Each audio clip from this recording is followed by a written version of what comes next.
이 대구 모 고등학교에서 여교사가 남학생과 부적절한 관계를 가졌다는 충격적인 사건이 발생해 경찰이 수사에 나섰는데요. 비슷한 사건이 반복되고 있지만 처벌이 쉽지만은 않다고 합니다. 강수영 변호사와 함께 자세한 이야기 나눠보겠습니다. 변호사님 안녕하십니까? 네, 안녕하세요. 어서 오십시오. 자, 우선 이 사건 경위부터 좀 정리해 볼까요? 네, 지난달 25일입니다. 해당 유교사의 남편이 인터넷 커뮤니티에 제자와 아내가 불륜 관계라는 취지의 폭로글을 올리면서 충격적인 사건이 드러나게 됐습니다.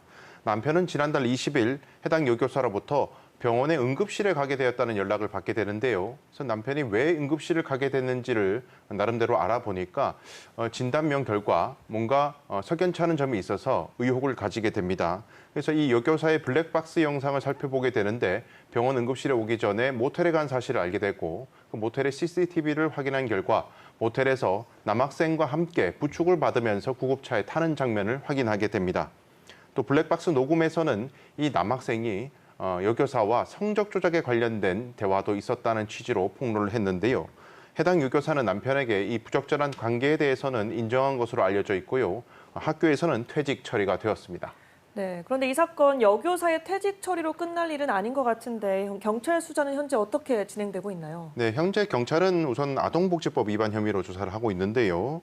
그 아동복지법은 아동에게 음란한 행위를 시키는 행위, 또 성적 수치심을 주는 행위 등 성적 학대 행위를 금지하고 있고요.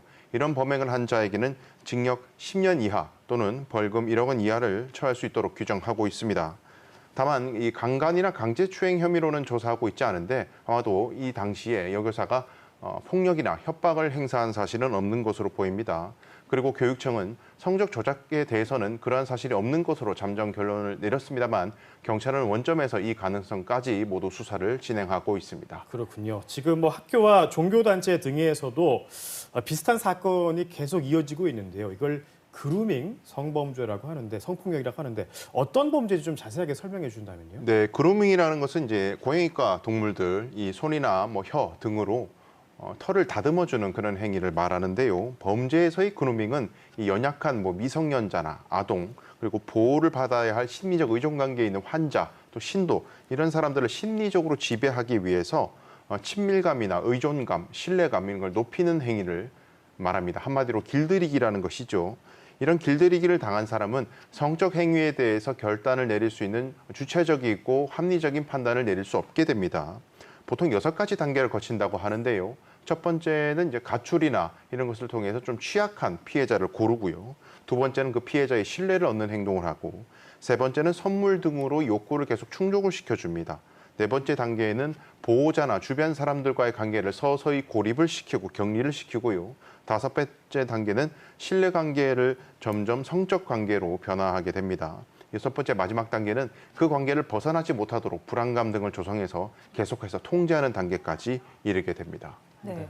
그런데 이 그루밍 성폭력도 심각한 범죄지만 강간이나 강제추행만큼 무겁게 처벌되지 않고 있다는데 이유가 뭔가요? 네, 이 강간이나 강제추행은 폭행, 협박 이런 게 있어야지만이 처벌되는 범죄인데요. 그에 반해서 그루밍 성폭력은 이런 폭행이나 협박이 없습니다. 그러다 보니까 아무래도 처벌이 약한 것이 현실입니다.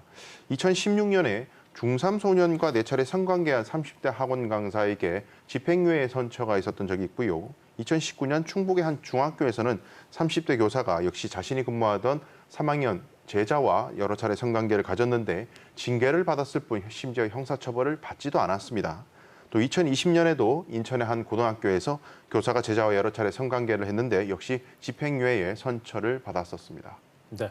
뭐 처벌이 약하다 보니까 이런 범죄가 끊이질 않는 걸까요? 그루밍 성폭력을 막기 위해서 보다 좀 적극적인 대책이 필요하다는 목소리가 나오고 있는데 어떤 대책이 좀 필요할까요? 네, 아무래도 이 그루밍 성폭력의 피해자들이 이 미성년자에 집중이 많이 되어 있습니다. 그러다 보니까 기존 우리 형법이 만 13세가 안 되는 사람과 성관계를 가지면 경위를 불문하고 무조건 강간죄에 간주해서 처벌하는 규정이 있었는데요.